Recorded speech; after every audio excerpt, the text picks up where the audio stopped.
Perkenalkan,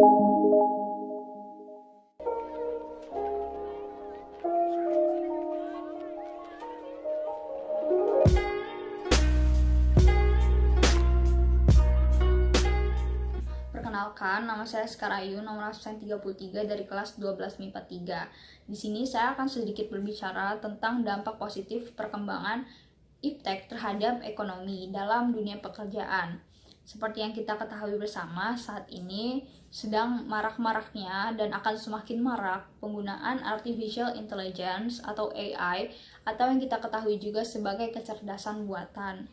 Di mana kecerdasan buatan ini sangat bermanfaat terhadap peningkatan kualitas kerja, karena kecerdasan buatan ini dapat mengurangi risiko keselamatan dan kesehatan yang mengancam para pekerja, terutama di dunia industri.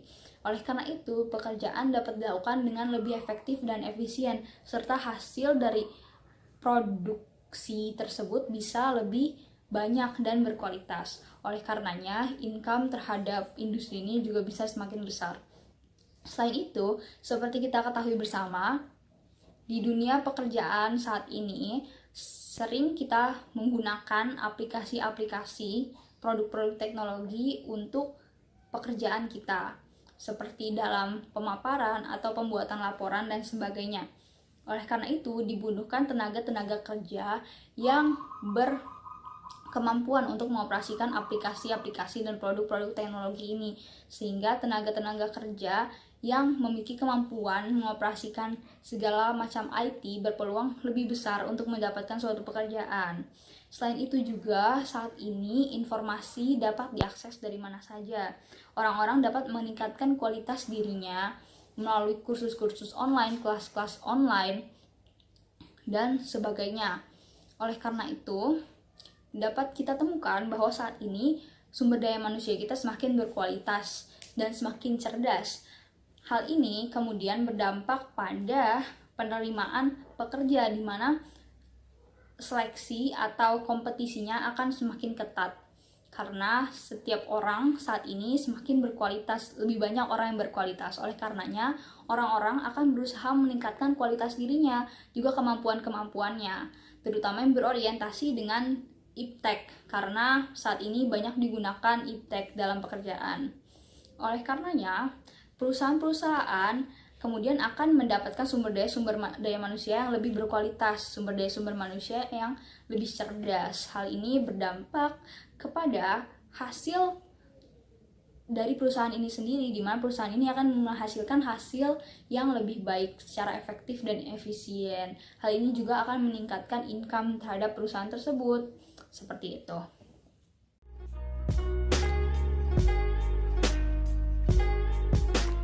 Nama saya Abdul Malik Kausar, dari kelas 12 MIPA 3, absen 1. Kali ini saya akan membahas mengenai dampak-dampak negatif dari perkembangan iptek dalam dunia kerja.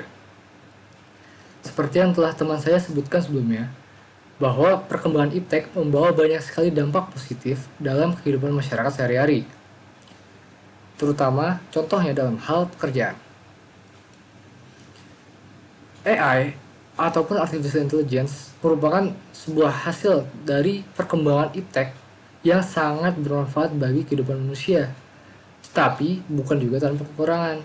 AI juga membawa banyak sekali dampak negatif dan juga kelemahan-kelemahan yang tentunya sangat merugikan bagi manusia. Beberapa contohnya di antara lain adalah: pertama, AI membutuhkan biaya yang cukup tinggi. Dalam menggunakan AI, diperlukan komponen hardware maupun software yang harus diperbarui setiap saat agar kebutuhan ataupun persyaratannya terpenuhi. Dan dalam merawat dan memelihara komponen-komponen tersebut dibutuhkan suatu biaya yang cukup tinggi, sehingga cukup merugikan bagi perusahaan-perusahaan kecil yang baru memulai usahanya. Kemudian yang kedua, AI tidak bisa think out of the box. AI itu sendiri merupakan sebuah program yang dibuat berdasarkan algoritma dasar yang telah ditentukan batas-batasannya, sehingga AI tidak dapat melakukan pekerjaan yang tidak sesuai ataupun bukan merupakan program dasar dari yang telah diprogram sebelumnya. AI memang bisa melakukan machine learning ataupun semacam pembelajaran sendiri mengenai apa bidang pekerjaan yang telah ditentukan. Tetapi itu semua membutuhkan data. Apabila tidak ada datanya, maka AI tersebut tidak akan bisa beradaptasi di lingkungan yang baru. Kedua, selanjutnya yaitu AI tidak memiliki perasaan. Tentu saja, AI adalah sebuah mesin yang dimana tidak dapat merasakan ataupun memiliki emosi supaya dapat seperti manusia. Ia sangat terbatas dalam hal-hal yang membutuhkan suatu kreativitas ataupun suatu hal yang membutuhkan emosi perasaan di dalamnya, seperti contohnya musik. Kemudian dampak negatif yang paling besar efeknya terhadap manusia yaitu AI dapat menggantikan pekerjaan manusia dan menyebabkan pengangguran yang semakin banyak. Pengangguran manusia saat ini sudah cukup tinggi, apalagi ada suatu hal yang menggantikan pekerjaan manusia itu sendiri. AI dapat menggantikan tenaga manusia yang terbatas. AI tidak membutuhkan istirahat yang cukup banyak seperti manusia. Apabila AI telah dihubungkan dengan suatu sumber tenaga yang cukup dan memadai, serta lingkungan ataupun faktor-faktor lainnya yang dapat membuat AI tersebut berjalan dengan optimal, maka itu semua cukup. Beda dengan manusia yang butuh istirahat, tidur, dan juga makan misalnya. AI tidak membutuhkan itu semua. Ia hanya membutuhkan suatu sumber tenaga yang dapat mentenagainya.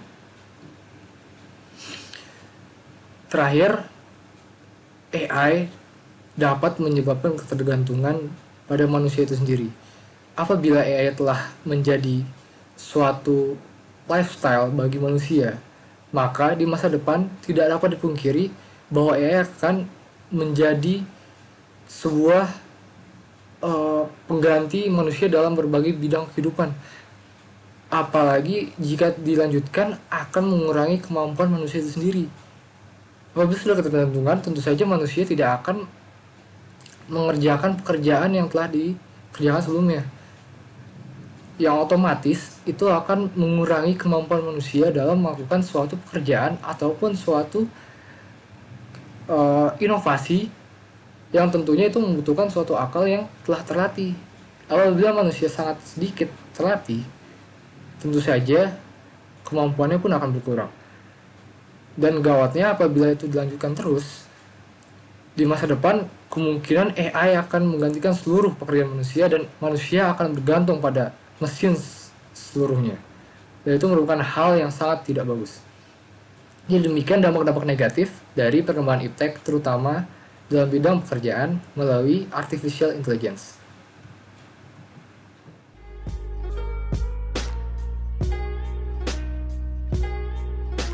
Perkenalkan, nama saya Ibrahim Daniel Bisultan, kelas 12 MIPA 3, absen 14.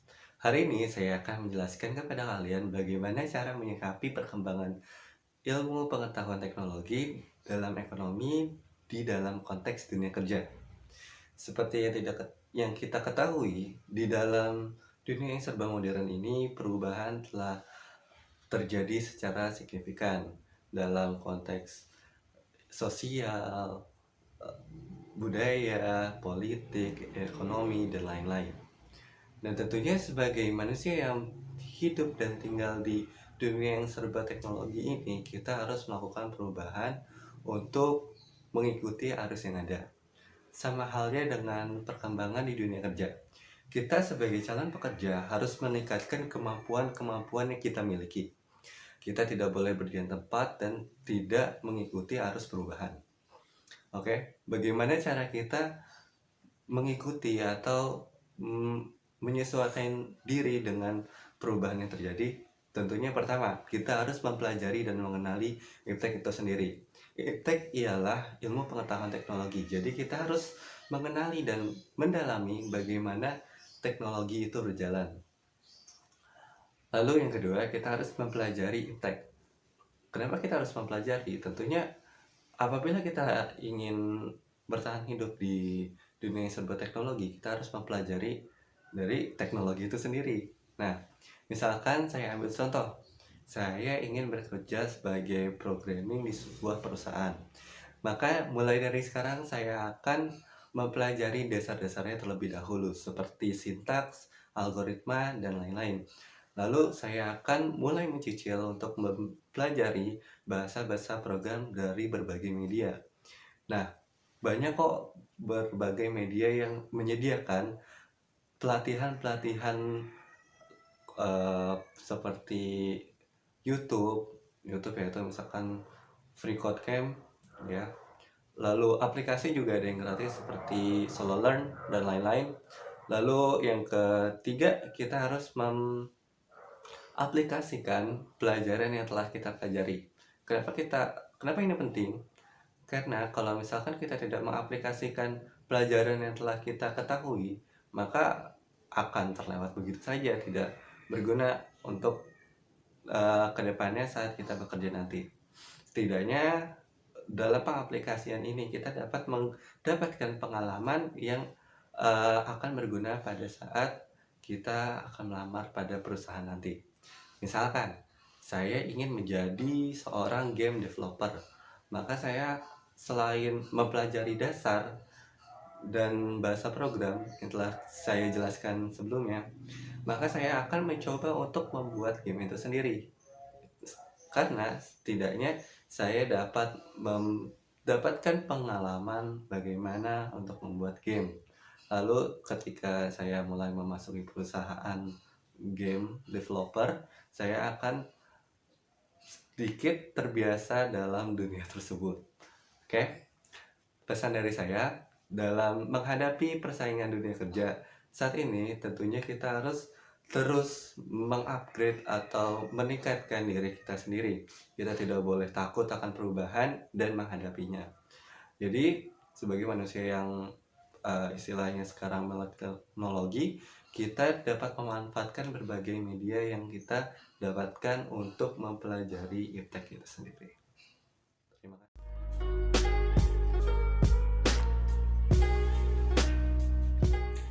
Assalamualaikum warahmatullahi wabarakatuh.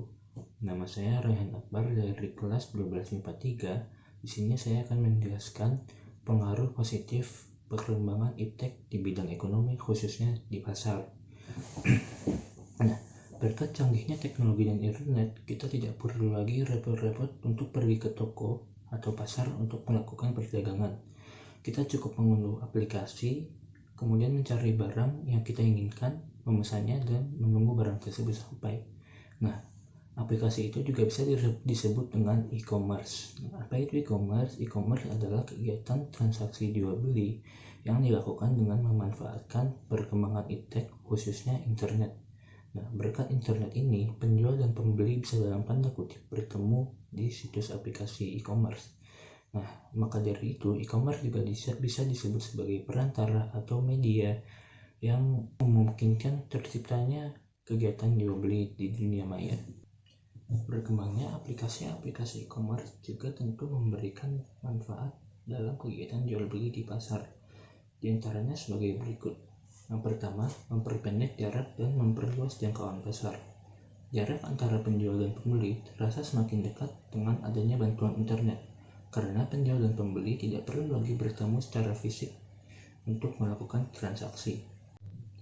Kemudian, jangkauan pasar juga semakin luas. Jika sebelum adanya internet, penjual hanya dapat mempromosikan barangnya di suatu lokasi tertentu. Kini, dengan memanfaatkan teknologi e-commerce, penjual bahkan bisa menargetkan pasarnya hingga ke luar negeri. Manfaat kedua adalah biaya yang lebih efisien. Interaksi antara penjual dan pembeli tidak lagi harus bertemu secara fisik, sehingga mengurangi biaya transportasi. Penyediaan jasa dan barang juga tinggal mengupload gambar atau foto dari produk yang ingin diperjualbelikan tanpa perlu membangun atau menyewa toko.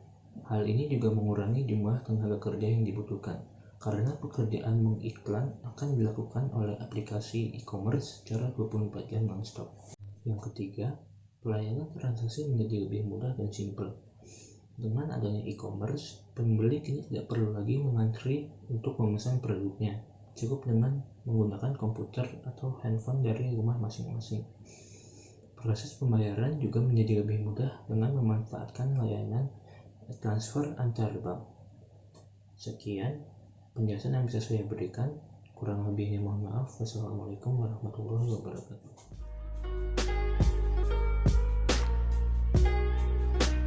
Assalamualaikum warahmatullahi wabarakatuh. Nama saya Arifah Farsha dari 12 MIPA 3. Kali ini saya akan membahas perihal pengaruh negatif perkembangan ilmu pengetahuan dan teknologi atau IPTEK di bidang ekonomi khususnya pasar. Jika sebelumnya rekan saya Rehan Akbar sudah membahas mengenai dampak positif perkembangan IPTEK di bidang ekonomi pasar, maka kali ini saya akan membahas mengenai dampak negatifnya. Sebelum membahas dampak negatif yang ditimbulkan, saya terlebih dahulu akan membahas mengenai perkembangan IPTEK juga perkembangan pasar. Ilmu pengetahuan dan teknologi sudahlah berkembang dengan sangat pesat diiringi dengan globalisasi yang sudah menjadi faktor dan aspek penting dalam kehidupan.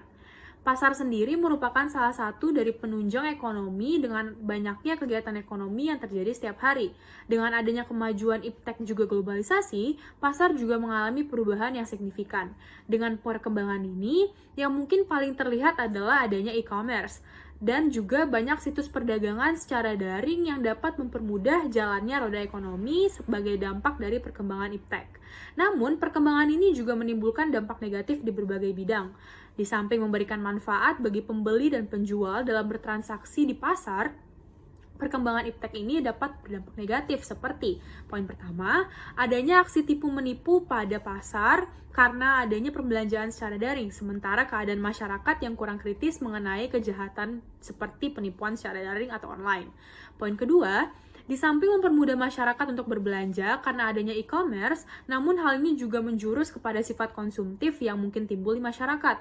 Poin ketiga, dengan adanya pasar online dengan berbagai platform yang ada dan menggunakan berbagai kemajuan teknologi yang memungkinkan, hal ini dapat membuat pasar tradisional akan kian ditinggalkan oleh masyarakat. Dan jika ini diiringi oleh kurangnya produsen dan pedagang yang mengikuti arus globalisasi, maka akan menimbulkan kesenjangan antar produsen di pasar online atau e-commerce dengan pasar tradisional. Dan poin yang terakhir atau yang keempat, berhubungan dengan tenaga kerja, jika perkembangan ini tidak diiringi oleh kualitas yang memadai, banyak buruh maupun tenaga kerja yang dapat kehilangan pekerjaan jika kualifikasi mereka kurang memadai seiring dengan perkembangan IPTEK yang akan terus berjalan. Sehingga menurut saya, perkembangan IPTEK haruslah diiringi dengan kualitas masyarakat agar tidak menimbulkan banyak dampak negatif yang mungkin terjadi dan berdampak di berbagai aspek atau berbagai hal. Sekian dari saya. Wassalamualaikum warahmatullahi wabarakatuh.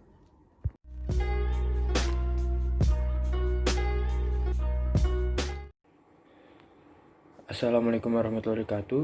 Nama saya Muhammad Ahdan Noval dari kelas 12 BIPA 4, absen 19. Saya akan menyampaikan cara menyikapi pasar IPTEK di bidang ekonomi. Di zaman yang serba digital ini, proses jual beli sudah banyak menggunakan teknologi. Bisa melalui e-commerce, bayar melalui e-banking, untuk pemesanan delivery juga bisa menggunakan kurir secara online. Segalanya serba mudah. Tapi, rawan juga terjadi penipuan karena pembeli dengan penjual tidak tatap muka secara langsung. Dalam kondisi ini, kita harus bagaimana? Kita bisa memanfaatkan peluang ini untuk berjualan. Karena pasar lebih mudah diakses konsumen dan berjualan juga tidak ribet, serta pembeli dan penjual bisa bertatap muka secara langsung. Tapi, dalam kondisi ini, kita pasti memiliki saingan yang banyak. Jadi kita harus kreatif dalam berjualan, supaya kita punya pasar kita sendiri. Kita harus kreatif dalam berjualan, baca apa yang dibutuhkan konsumen, bikin pemasaran yang menarik, dan harga yang terjangkau. Selain itu, kita juga harus hati-hati dalam jual beli, karena rawan penipuan. Kita harus perkaya diri kita tentang pengetahuan jual beli yang luas, agar tidak gampang tertipu. Kita harus mencari tahu pengalaman-pengalaman orang tentang penipuan jual beli agar kita tidak gampang tertipu, dan kita harus mengetahui tentang tren penipuan masa kini. Nah, lalu kita harus berintegritas dalam jual beli melalui IPTEK ini supaya sebisa mungkin tidak ada yang dirugikan.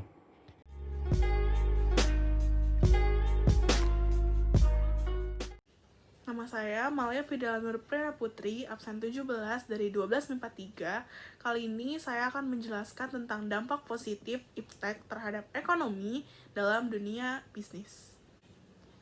Saat ini, teknologi tidak dapat terlepas dari kehidupan kita dan tentu saja di dalam dunia bisnis. Di masa kini, bisnis yang tidak memanfaatkan teknologi itu malah tidak dapat berkembang maju dan akan terancam bangkrut. Oleh karena itu, banyak sekali pelaku-pelaku bisnis yang memanfaatkan teknologi untuk kemajuan bisnisnya. Nah, dengan adanya teknologi di dalam dunia bisnis, tentu saja menimbulkan banyak sekali dampak, mulai dari dampak positif maupun dampak negatif. Nah, dampak positif dari adanya teknologi di dalam dunia bisnis adalah yang pertama, munculnya peluang bisnis baru. Dengan adanya teknologi, orang-orang menjadi lebih kreatif untuk berbisnis, dan juga peluang untuk berbisnis pun menjadi lebih besar. Salah satu contohnya adalah bisnis yang memanfaatkan digital marketing. Kegiatan ini adalah kegiatan di mana menjual barang atau jasa itu tidak hanya mengandalkan penjualan di lapangan saja, atau juga e-bisnis atau bisnis-bisnis online yang proses transaksinya itu tidak harus bertatap muka.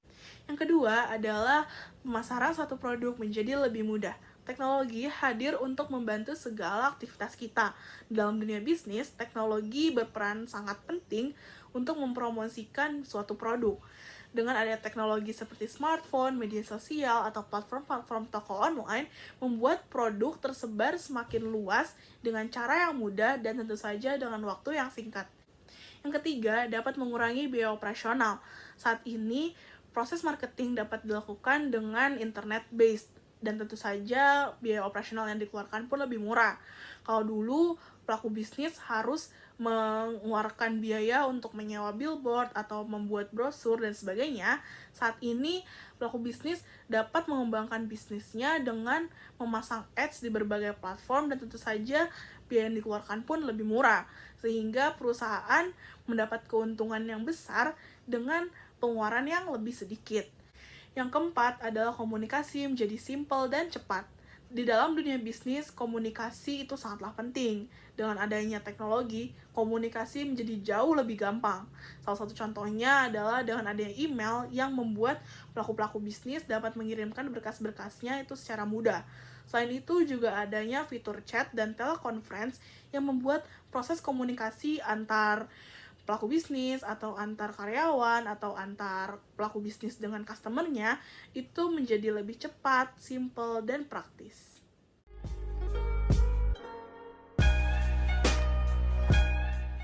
Assalamualaikum warahmatullahi wabarakatuh. Perkenalkan, nama saya Ruby Nirwana, nomor absen 32 dari kelas 12 MIPA 3. Perkembangan iptek pada saat ini tentu saja membawa dampak yang positif dan negatif bagi dunia bisnis.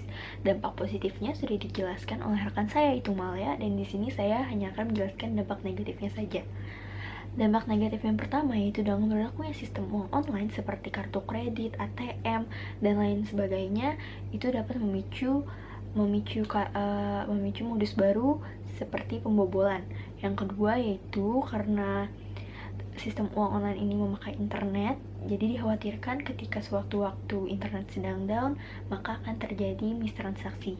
Yang ketiga yaitu karena data-datanya sudah dikomputerisasi, maka memungkinkan untuk terjadinya peretasan oleh oknum-oknum yang tidak bertanggung jawab.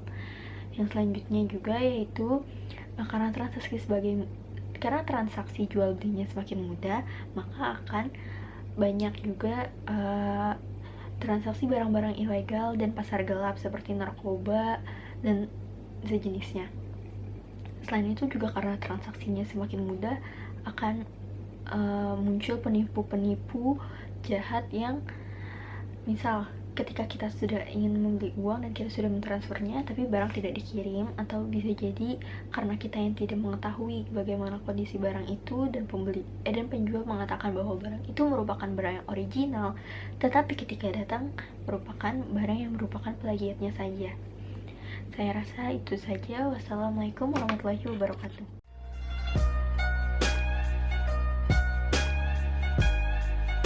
Assalamualaikum warahmatullahi wabarakatuh.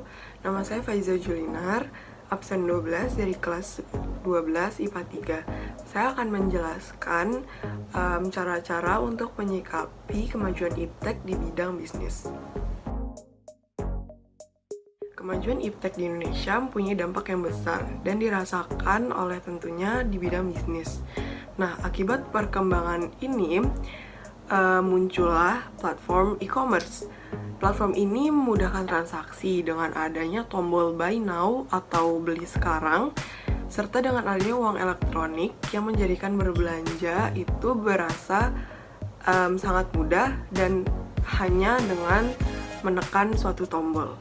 Bagaimana cara-cara untuk menyikapi kemajuan iptek di bidang bisnis ini? Jadi yang pertama, kita harus selalu berhati-hati atas penipuan, karena penipuan sangat sering terjadi di bidang bisnis, apalagi dengan berbelanja online. Karena berbelanja online sangat mudah dan kadang juga meyakinkan, walaupun di beberapa toko yang terlihat meyakinkan ternyata mereka adalah toko penipu. Yang kedua, kita bisa memanfaatkan e-commerce ini untuk berjualan jika kita ingin memasuki bidang bisnis. Karena sudah banyak muncul aplikasi-aplikasi e-commerce yang ada di pasaran. Namun harus diingat lagi kalau kita harus berhati-hati. Kemudian selain itu, dengan ada iptek mengirim barang saat berjualan, kita bisa sangat dimudahkan dengan adanya pick up dari kurir. Jadi kita bisa menelpon kurir atau memesan kurir untuk datang ke rumah kita dan membawa paket kita ke alamat tujuan. Dan ataupun kita juga bisa menggunakan cara klasik, yaitu dengan drop off barang-barangnya di kantor mereka. Iptek juga bisa diterapkan saat kita membuat offline store atau toko. Kita bisa menerapkan di bidang desain maupun keamanan. Dan lain hal seperti contohnya, kita bisa membuat interior design dengan teknologi yang terbaru supaya terlihat futuristik dan menarik untuk pelanggan datang. Dan contoh lainnya, untuk keamanan kita bisa menggunakan CCTV. Jadi saat kita berpergian atau tidak ada di toko, kita bisa memantau dan mengontrol keadaan toko. Contoh keempat, dalam bidang bisnis skala besar, iptek digunakan untuk mengolah data-data yang banyak. Contohnya untuk memasukkan stok produk yang mereka jual dan atau menghitung set profit yang dan atau pemasukan. Jadi iptek ini sangat berpengaruh di bidang bisnis. Nah, contoh-contoh di atas yang seperti sudah saya beritahu membuat persaingan di bidang bisnis ini semakin ketat. Jadi kita harus menyikapinya dengan mengetahui pasar apa yang akan kita masuki. Misalnya kita akan memasuki pasar untuk berjualan. Nah, berjualan ini misalnya kita mau berjualan makanan tradisional. Dengan itu kita harus mengetahui pasar kita sendiri. Seperti dengan ilmu pengetahuan teknologi, kita bisa mengikuti webinar ataupun menonton YouTube tentang makanan-makanan tradisional dan apa yang menurut orang-orang menarik tentang makanan ini. Nah, dari sana juga kita bisa mendapatkan ide baru dan pengetahuan yang lebih luas. Dengan ini kita akan lebih percaya diri saat akan menjual produk-produk makanan tradisional tersebut. Sekian cara menyikapi kemajuan iptek di bidang bisnis dari saya. Wassalamualaikum warahmatullahi wabarakatuh.